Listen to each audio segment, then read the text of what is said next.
Hello అండి. Welcome to మావి చిగురు స్టోరీస్. ఈరోజు కథ సంక్రాంతి.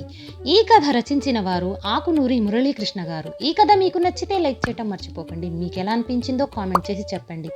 ఈ ఛానల్ని కొత్తగా చూసేవారు మరిన్ని మంచి కథల కోసం సబ్స్క్రైబ్ చేసి బెల్ ఐకాన్ ఆన్ చేయండి. అప్పుడు ఏ కొత్త వీడియో పెట్టినా మీ దాకా వస్తుంది.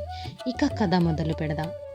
మర్నాడు సెమినార్లో సబ్మిట్ చేయాల్సిన పేపర్ని చదువుకుంటున్న నా ఏకాగ్రతని చెదరగొడుతున్నాయి మా పక్క గదిలోంచి వినిపిస్తున్న మాటలు. సాధారణ విషయాలని కూడా చాలా పెద్ద స్థాయిలో తప్ప మాట్లాడుకోలేని నా పుత్రికారత్నాల గొంతులు వినటం నాకు చిన్నప్పటి నుంచి అలవాటైపోయింది. ప్రస్తుతం నన్ను డిస్టర్బ్ చేస్తున్నది వాళ్ళ మాటలు కాదు, వాళ్ళ మాటల్లోని విషయం. సంక్రాంతి అంటే ఏమిటి అడుగుతుంది రమ్య. ఆ మాత్రం తెలీదు, సంక్రాంతి అంటే ఓ పండగ అంది కావ్య. అది తెలుసులేవే, ఎందుకు పండుగగా అని. నరకాసురుడు చనిపోయాడని దీపావళి చేసుకుంటారు, మహిషాసురుడు చనిపోయాడని దసరా పండుగ చేసుకుంటారు. మరి ఎవరు పోయారని సంక్రాంతి చేసుకుంటారు? అది తెలీదు అంది కావ్య. సరే, దసరాకి పూజలు చేస్తారు, దీపావళికి టపాసులు కాలుస్తారు, మరి సంక్రాంతికి ఏం చేస్తారు? ముగ్గులు పెడతారు ఠక్కున చెప్పింది కావ్య. ఇంకా ఇంకా అంటే మనకి సెలవులు ఇస్తారు, అమ్మ కొత్త బట్టలు కొంటుంది, టీవీలో స్పెషల్ ప్రోగ్రాంలు వేస్తారు, పని మనుషులు డబ్బులు అడుగుతారు, అలవాటు ప్రకారంగా సాగదీస్తూ చెబుతూ మధ్యలో అనుమానం వచ్చి అడిగింది, అవును ఇప్పుడు ఇవన్నీ ఎందుకు అడుగుతున్నావు అని. మా టీచర్ సంక్రాంతి మీద వ్యాసం రాసి తీసుకురమ్మంది చెప్పింది రమ్య. అంటే ఇన్ఫర్మేషన్ అంతా నా దగ్గర నుంచి లాగి వ్యాసం రాసి టీచర్ చేత మార్కులు వేయించుకుంటావా దెబ్బలాడుతూ అంది కావ్య. అసలు నిన్ను అడగటం నాదేనే బుద్ధి తక్కువ. అమ్మని అడిగి ఉంటే ఒక థీసిస్కి సరిపడా మ్యాటర్ చెప్పుండేది. అసలు విషయం మర్చిపోయి ఇద్దరు వాదులాటకు దిగారు. నేను మాత్రం అసలు ఈ విషయాలన్నీ మర్చిపోలేకపోయాను. సంక్రాంతి అంటే ఏమిటి అన్న రమ్య ప్రశ్న వినిపిస్తుంది చెవుల్లో. పత్రికల వాళ్ళ కథల పోటీలు పెడితే కానీ, నాలాంటి వాళ్ళకి షాపుల వాళ్ళు స్పెషల్ డిస్కౌంట్ ఆఫర్లు ప్రకటిస్తే కానీ మామూలు మనుషులకి పండుగలు వస్తున్నాయని తెలియని రోజులివి. ఈ రోజుల్లో పిల్లలకి సంక్రాంతి అంటే ఏమిటని ఏం చెబుతాము? నాకు మటుకు సంక్రాంతి అంటే నా బాల్యం. సంక్రాంతి అంటే మా ఊరు దోసకాయలపల్లి. సంక్రాంతి అంటే అమ్మ వేసే గొలుసు కట్టు ముగ్గులు, నేను పెట్టిన గొబ్బెమ్మలు, పొద్దున్నే పొగ మంచులో హరిదాసుల కీర్తనలు, గంగిరెద్దుల శ్రావమైన సన్నాయి స్వరాలు, మా ఊరి వేణుగోపాలస్వామి గుళ్ళో ధనుర్మాసం పూజలకి చేయించే ప్రత్యేక ప్రసాదాల కమ్మని రుచి, మావయ్యలు బాబాయిలు కలిసి వేసే పెద్ద పెద్ద భోగి మంటలు, ఎక్కడెక్కడి నుంచో ఇంటికొచ్చే చుట్టాలు, పొలం నుంచి ఎడ్ల బండ్ల మీదకింటికి చేరే ధాన్యం బస్తాలు, మా పాలేర్లందరి కళ్ళల్లోనూ కనబడే సంతోషం సంతృప్తి, అదే సంక్రాంతి. ఆ విషయాన్ని ఈ కాలం పిల్లలకి ఎలా చెప్తాం? ఈ రోజుల్లో సంక్రాంతి అంటే టీవీలో వరుసగా 3 రోజులు స్పెషల్ ప్రోగ్రాంలు రావటం, మాస్ హీరోల సినిమాలు భారీ సంఖ్యలో ఒకేసారి విడుదల కావటం, ఇంకా చెప్పాలంటే ఉమ్మడి కుటుంబం కథల సినిమాల్లో ఒక సీను సంక్రాంతి అంటే.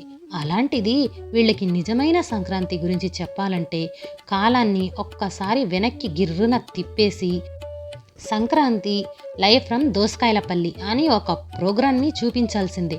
చదువుతున్న కాగితాల మీద దృష్టి పెట్టలేక లేచి బాల్కనీలోకి వచ్చాను. అప్పుడే చీకటి పడుతుంది. బాల్కనీ తలుపు తెరవగానే పలకరించిన చిరుచలిని చూస్తే అనిపించింది ధనుర్మాసం వచ్చేసుంటుందని. కింద సెల్లార్లో ఆడుకుంటున్న పిల్లల అరుపులు తప్ప అంతా స్తబ్దుగా ఉంది వాతావరణం. గోధూళి లేని సంధ్యా సమయం, ముంగిట ముత్యాల ముగ్గులు లేని వాకిళ్ళు, ఇవన్నీ చుట్టం నాకు ఎప్పటి నుంచో అలవాటైపోయాయి. అప్పుడప్పుడు ఇలా పాత జ్ఞాపకాలు గుర్తుకు వస్తూనే ఉన్నా ఏదో వెల్తిగా అనిపిస్తుంది. మారుతున్న కాలంతో పాటు మనం కూడా మారాలే చిన్ని, లేకపోతే ఓల్డ్ ఫ్యాషన్గా ఉండిపోతాం అనే రామం బాబాయ్ మాటలు గుర్తుకొచ్చేసాయి. నవ్వుతూనే అన్నా ఆయన మాటల వెనుకున్న బాధని నా మనసు ఇట్టే పట్టేసింది. రామం బాబాయ్ మా నాన్నకి ప్రాణ స్నేహితుడు. విచిత్రం ఏంటంటే ఆయన నాకు కూడా స్నేహితుడే. అందరితోనూ అలాగే ఉండేవాడు. మా చిన్నప్పుడు సంక్రాంతికి రామం బాబాయ్ చాలా హడావిడి చేసేవాడు.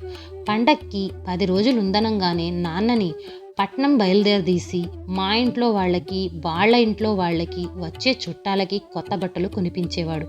పని మనుషులకి, పాలేర్లకు కూడా పేరు పేరున గుర్తుపెట్టుకుని కొత్త బట్టలు కొని తెచ్చి ఇచ్చేవాడు.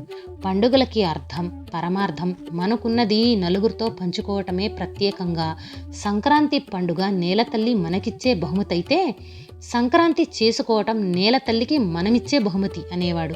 అన్ని పండుగల్లోనూ ఆయనకి సంక్రాంతి అంటే చాలా ఇష్టం. ఎందుకంటే అది వ్యవసాయానికి సంబంధించిన పండుగ కావటం, పంట చేతికొచ్చిన సంబరంలో పల్లె జరుపుకునే సంబరం లాంటి పండుగ కావటమే కారణం. కోడి పందాల్లో పెద్దవాళ్లతో కలిసి ఎంత బాగా ఆనందించేవాడో. భోగి మంటకి కర్రల్ని పోగేయటంలో పిల్లలతో కూడా అంత బాగానే కలిసిపోయేవాడు.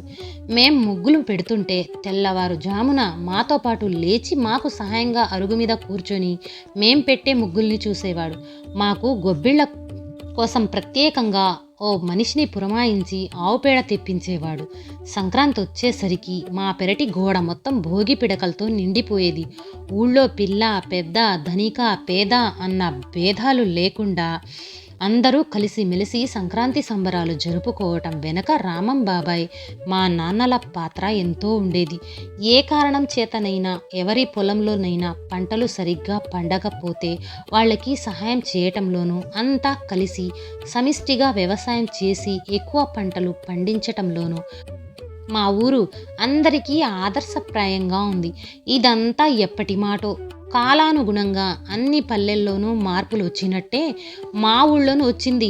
రామం బాబాయ్ లాంటి వాళ్ళు జీర్ణించుకోలేని మార్పు. ఇప్పటికీ సూర్యుడు మకర రాశిలోకి ప్రవేశిస్తూనే ఉన్నాడు. సంక్రాంతి ప్రతి ఏటా వస్తూనే ఉంది. కానీ ఆ సంబరాలేవే చిన్ని, సంక్రాంతి కూడా నాలాగా ముసల్దైపోయింది. గంగిరెద్దుల వాడి ఎడ్లు బక్కచిక్కిపోయాయి. వాడి సన్నాయి స్వరాలే పలకటం లేదు. హరిదాసు గొంతు వణుకుతుంది. కోడి పందాల్లో కోళ్లకి బదులుగా మనుషులే కొట్టుకుంటున్నారు. పండిన పంటని పొలం పని చేసిన వాళ్లతో సమంగా పంచుకోవటమన్న ఆచారం ఎప్పుడో పోయింది. వాళ్ళకి జీతం రాళ్లతోనే సరిపెట్టేస్తున్నారు అన్నాడొకసారి ఆయన ఆవేదనగా. నిజమే. సామాజిక ప్రయోజనానికి నీళ్లొదిలేసిన వ్యక్తి గత ప్రయోజనాలకే ప్రాధాన్యతనిస్తున్న రోజులివి. మనిషికి మనిషికి మధ్య ఉండాల్సిన గాఢమైన అనుబంధం లేనప్పుడు పండుగలు యాత్రికంగా కాక అర్థవంతంగా ఎలా ఉంటాయి? భూదాన్ ఉద్యమంలో తమకున్న పొలంలో సగం పొలాన్ని దానమిచ్చిన చరిత్ర రామం బాబాయ్ వాళ్ళ పూర్వీకులది. వాళ్ల స్ఫూర్తితో బ్రతికే ఆయన లాంటి వాళ్ళు ఈనాటి సమాజాన్ని చూడాల్సి రావటం దురదృష్టకరమే. నాన్న పోయాక నేను మా ఊరికి వెళ్ళటం దాదాపు మానేశాను. ఆ మధ్య ఒకసారి రామం బాబాయ్ని చూడాలని వెళ్ళాను. వాళ్ళ పిల్లలు కూడా పెద్ద పెద్ద చదువులు చదువుకొని అంతా విదేశాల్లోనో పట్టణాల్లోనో స్థిరపడిపోయారు. ప్రస్తుతం ఆ ఊళ్ళో బాబాయ్ పిన్ని మాత్రమే ఉంటున్నారు. ఒకప్పుడు ఎంతో వైభవంతో కళకళలాడిపోయిన మా ఇళ్ళు, మా ఊరు వెలిసిపోయిన బొమ్మల్లా కనిపించాయి. ఏమిటి బాబాయ్ ఇలా అయిపోయింది మన ఊరు అన్నాను నేను ఆవేదనగా. రామం బాబాయ్ సాలోచనగా చూస్తూ నవ్వాడు. మార్పు కాలంతో పాటు మన ఊరు మారింది. పూరి గుడిసెల స్థానంలో కాంక్రీట్ బిల్డింగ్లు వచ్చాయి. నాగళ్ల స్థానంలో ట్రాక్టర్లు వచ్చాయి. గో మహాలక్ష్మిలు డైరీ ఫారాలయ్యాయి. కానీ చూసే నీ దృష్టిలో మార్పు రాకపోబట్టి నీకిదంతా కొత్తగానో వింతగానో అనిపిస్తుంది. మన ఊర్లో వచ్చిన ఈ మార్పు గురించి నాకేం బాధ లేదమ్మా, కానీ మనుషుల్లో వచ్చిన మార్పే నన్ను కృంగదీస్తుంది అన్నాడు ఆయన బాధగా. అయినా ఈ వయసులో ఇక్కడ ఒంటరిగా ఉండటం ఎందుకు? మీరిద్దరూ అన్నయ్యల దగ్గరికి వెళ్ళిపోవచ్చు కదా అన్నాను నచ్చ చెప్తున్నట్లు. ప్రస్తుతం ఊళ్ళో చాలా మటుకు జనాభా చుట్టుపక్కలున్న పట్టణాలకి వలస వెళ్ళిపోయారు. మాకు బాగా తెలిసిన కుటుంబాలు కొన్ని మాత్రమే ఉన్నాయి. నాకింకా నమ్మకం చచ్చిపోలేదే. ఇక్కడ చేయాల్సింది ఇంకా ఏదో ఉందనే అనిపిస్తుంది అన్నాడు ఆయన నన్ను బస్ ఎక్కిస్తూ. ఆ రోజు ఆలోచనలు మా ఊరి మీదకి మళ్ళటంతో వెంటనే రామం బాబాయ్కి ఫోన్ చేయకుండా ఉండలేకపోయాను. చిన్ని, ఎలా ఉన్నావురా? సంక్రాంతి వస్తుందిగా, నువ్వు తప్పకుండా ఫోన్ చేస్తావని అనుకుంటూనే ఉన్నాను అన్నాడు రామం బాబాయ్ ఫోన్ ఎత్తగానే. నేను నవ్వాను. ఏంటి బాబాయ్ విశేషాలు అడిగాను. నీకో శుభవార్త అన్నాడు ఆయన ఉత్సాహంగా. శుభవార్త ఏమిటది? ఉత్సుకతగా అడిగాను. నిదానంగా చెప్తాను విను. మొన్న మన ఇంటికి 4 కుర్రపిల్లలు వచ్చారు. 2 ఆడపిల్లలు, 2 మగవాళ్ళును. వ్యవసాయం చదువుల్లో డిగ్రీలు చేశారట. చూడటానికి చాలా మంచివాళ్లలాగా ఉన్నారు. రీసెర్చ్ ల్యాబొరేటరీ పెడతారంట. వ్యవసాయంలో కొత్త ప్రయోగాలు చేయటానికి మన పొలం 2 ఎకరాలు లీజుకు కావాలని అడిగారు. ఇచ్చావా అడిగాను.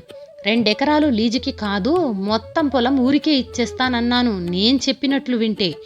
ఏమిటి అన్నాను నేను ఆశ్చర్యంగా. అవును, వాళ్ళు చేయాల్సిన మొదటి పని ప్రస్తుతమే కాకుండా పెళ్ళిళ్ళయ్యి జీవితంలో స్థిరపడ్డాక కూడా ఇక్కడే ఈ ఊళ్ళోనే కుటుంబాలతో సహా ఉండి వ్యవసాయం చేయాలి. 2, పొలంలో పనిచేయటానికి మన ఊరి మనుషుల్నే కూలికి పెట్టుకోవాలి.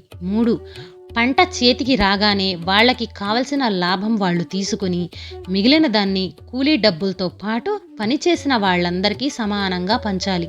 ఈ 3ంటికి ఒప్పుకుంటే వాళ్ళ ప్రయోగాలకి నా పొలాన్ని ఊరికే ఇచ్చేస్తానన్నాను.